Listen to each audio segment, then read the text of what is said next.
You know it, Maui is a pristine paradise. And right now, it's shrouded in heartbreak and smoky mystery.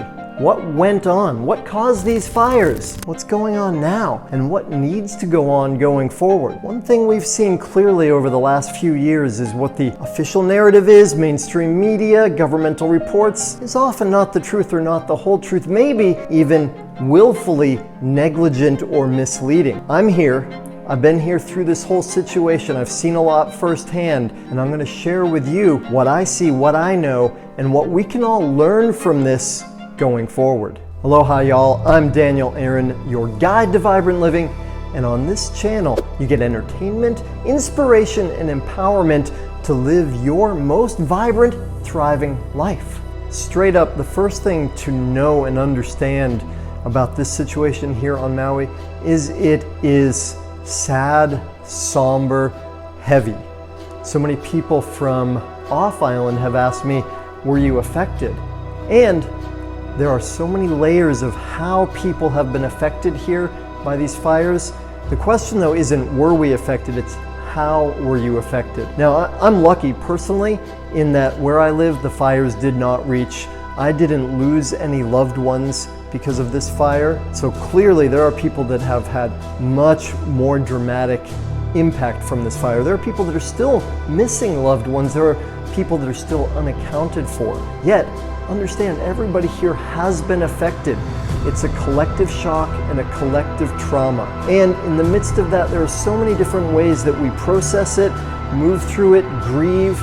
I've talked to a lot of people through my volunteer work and through just my normal movements of life. It's really understandable for any of us, a normal part of the process, to be angry, to blame, to be sad at other times, to have survivor's guilt, and it's really natural and important, valid that we look at what happened.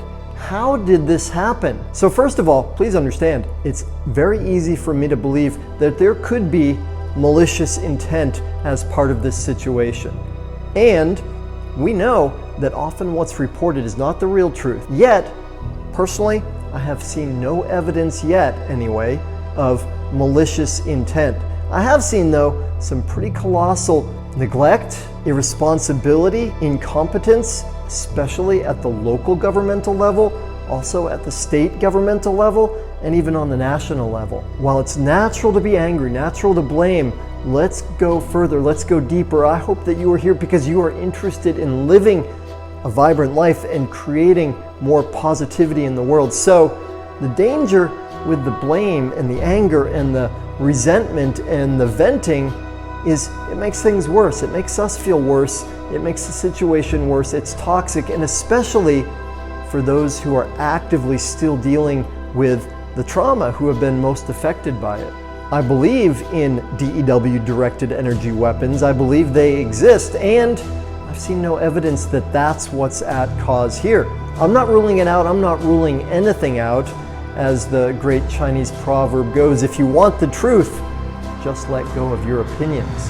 What I can say though with a great level of conviction and certainty is there are so many pieces to this puzzle that were governmental failures. From the dude who did not sound the very advanced alarm system, and the story and the lack of responsibility for that mess up. Hey, we all make mistakes. What helps a lot more though is admitting from them so that we can all learn and go forward.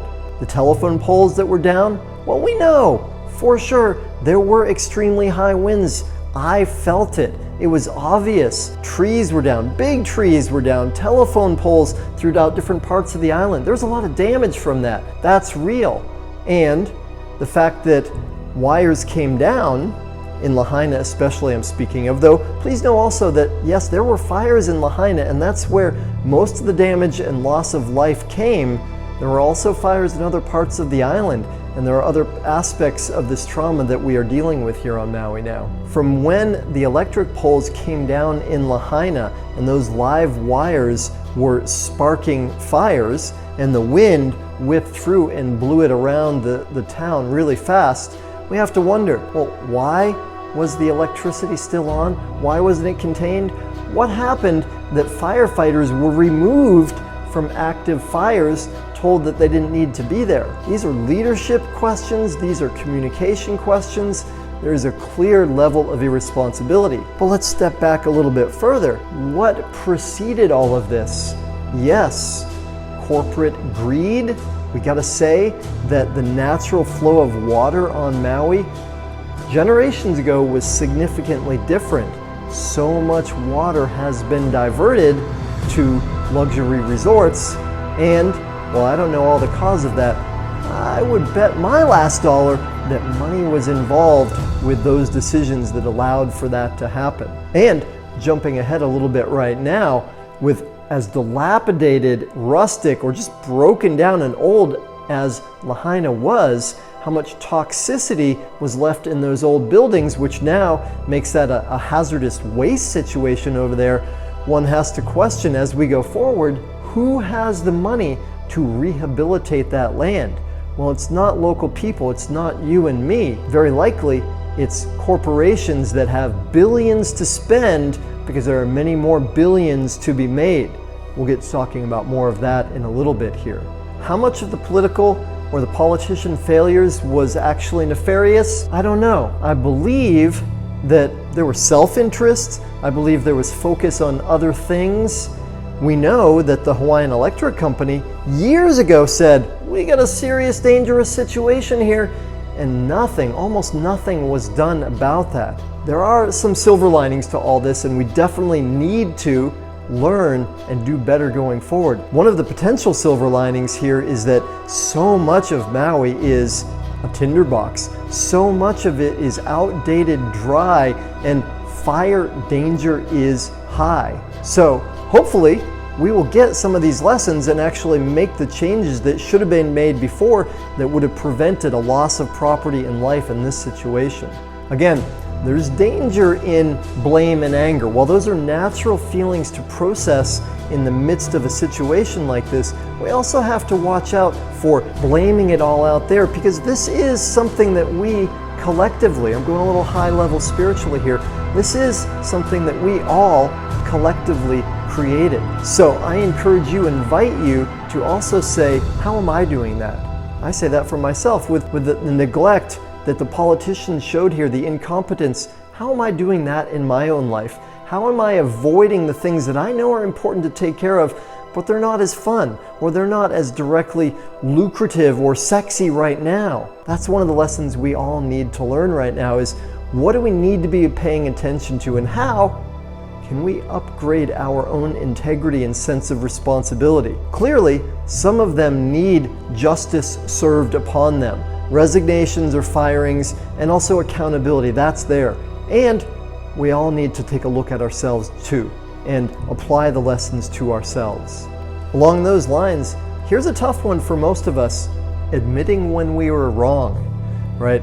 The sophisticated warning system that we have here on Maui that didn't sound, that clearly should have sounded, right? Well, the guy resigned, maybe he took a fall for somebody else, I don't know. Yet, how much benefit would there have been if the government, and really should have come from the governor to say, it was my failure, I didn't train, we made a mistake by not sounding that alarm. Everybody knows that anyway, and the admission would help a lot for all of us in the healing, because that's a big part of what needs to happen now, is the healing.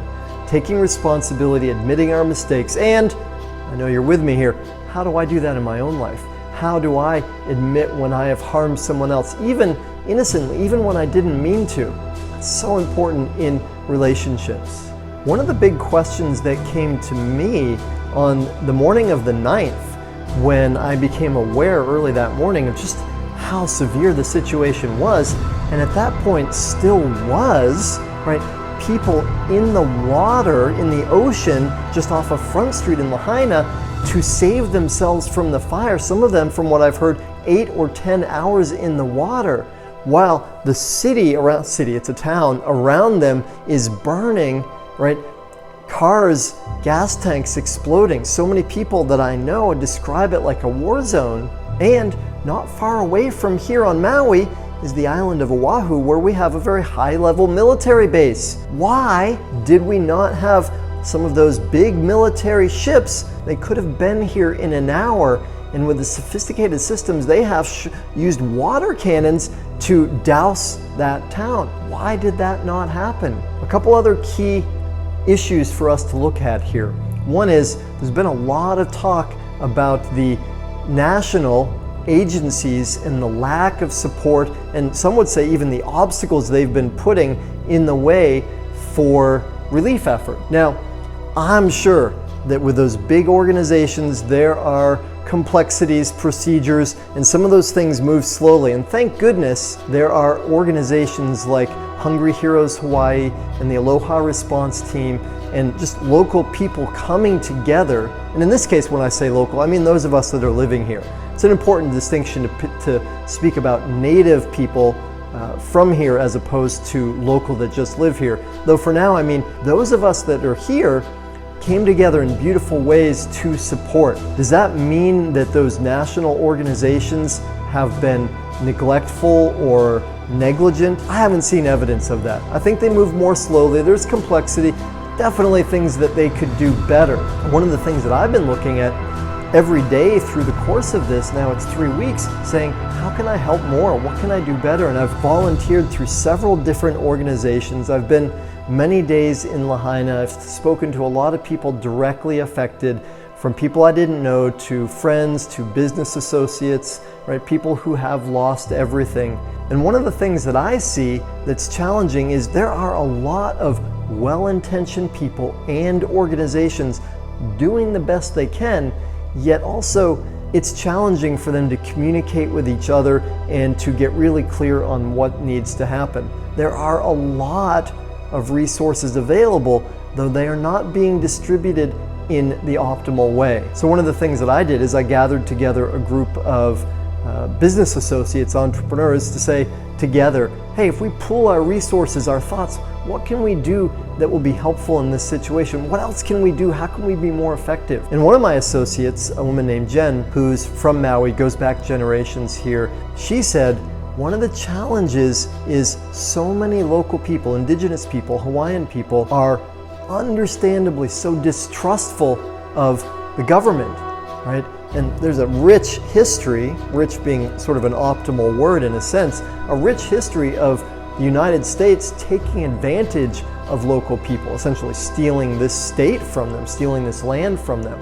So the fact that indigenous people here are skeptical, angry at government, totally understandable. What Jen pointed out though is there are organizations like FEMA, for instance, and like the American Red Cross, like the United Way, that genuinely are here to help, bringing resources. And we need to help local people to understand how to receive that. That might sound condescending in a way that I don't mean it to, just that when there is such an understandable level of distrust, how can we create the conditions that that national support can actually be received?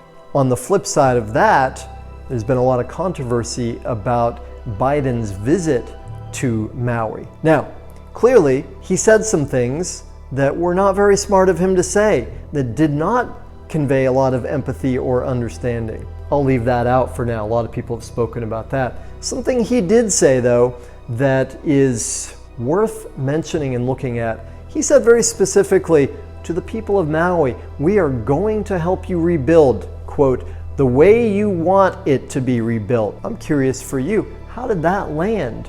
When I heard that, I thought back to Shakespeare. I thought, the lady doth protest too much. Why did he make a point of saying it in those terms, the way you want? That brings to me a level of concern, a fear, skepticism at what they're really planning in terms of the rebuilding. Again, who has the financial resources to rehabilitate this toxic land now? It's not you and me, it's not the local people. Part of why I bring that up is there is a very understandable concern amongst Maui residents and local people as to, is there a land grab going on? Is part of this either orchestrated to create the opportunity, or after the situation occurred, then using it in order to advance personal agendas, to take land away from the locals who maybe can't afford to rebuild, who maybe can't afford to do the toxic remediation that's required. I'm not going to get into that. I don't know. What I do know, though, is thank goodness that there's this high level of awareness and concern, a vigilance about that. Something that I appreciate over the last years is we have a higher level of communication than we did back when Hawaii was stolen from the Hawaiian people by the US government. What we saw the last few years on Mauna Kea, right, and people rising up in protest to the corruption or the stealing of that land, that's powerful and that's beautiful, and I'm really glad that we have that. And that's part of what we really need going forward here, is not just our local vigilance around that, but national and even international vigilance around the land and what happens as we go forward. One thing we know, spotlight came when the tragedy occurred, right? The spotlight's also going to move when the next big newsworthy item comes up. So for you, especially y'all who are not here on Maui, I ask your support, your help to stay with us, to stay present, to stay aware, so that we can all keep bringing attention to what might be going on behind the scenes. What went on? A lot of questions, some things we know. I sure hope that we get the lessons, especially in terms of corporations, government, that we do better going forward, and that each of us individually take greater responsibility for our own integrity. How well are we keeping our word about things? And what's going on now? Well, it's still hard. It's still really heavy. There are a lot of people that are suffering in various ways, from losing homes to hurting their health. Some people, of course, died. People have lost businesses. People are without money. People are displaced. It's heavy. It's challenging. And yes, there are some beautiful things. There are some silver linings. And one of those is that people are stepping up to help each other. I know for me, one of my personal gratitudes for this is that my daughter, who's got a great soul, she's never had to deal with something this hard before in terms of in the environment. And so the fact that she wanted to help, that she stepped up to volunteer, right, that she got to do something in support of the situation, that's beautiful. And she's just one example. There are a lot of people that put their own self-interest aside and came forward, right? And a lot of local people saying, we're not waiting for someone to come save us. These are our brothers and sisters over there. We're going to help them. Another of the silver linings we've seen here, and I felt personally, is so many people in the world love Hawaii, love Maui. So many people have been here on vacation or gotten married here, had their honeymoon here. So there's a way that Maui is lodged in people's hearts. So there has been a really beautiful outpouring of love, care, and concern from people all around the world. Now, what needs to happen going forward? Well, a lot. This is going to be many years of rebuilding, and my personal hope is that we can do better. Maybe we can actually make amends in some way for the abuses that Hawaii has suffered because of corporate greed, governmental greed. Maybe going forward, we can actually rebuild in a way that's beneficial to Hawaii, to the indigenous people, to the culture here. I believe that's possible, and I know it takes intention. We need to stand together. We need to keep a national and international attention on the dangers and the pitfalls going forward. It's a time for all of us to stand up against corporate greed or government failures, to say we need to do better. And again, for so many of y'all who have said, how can I help, what can I do?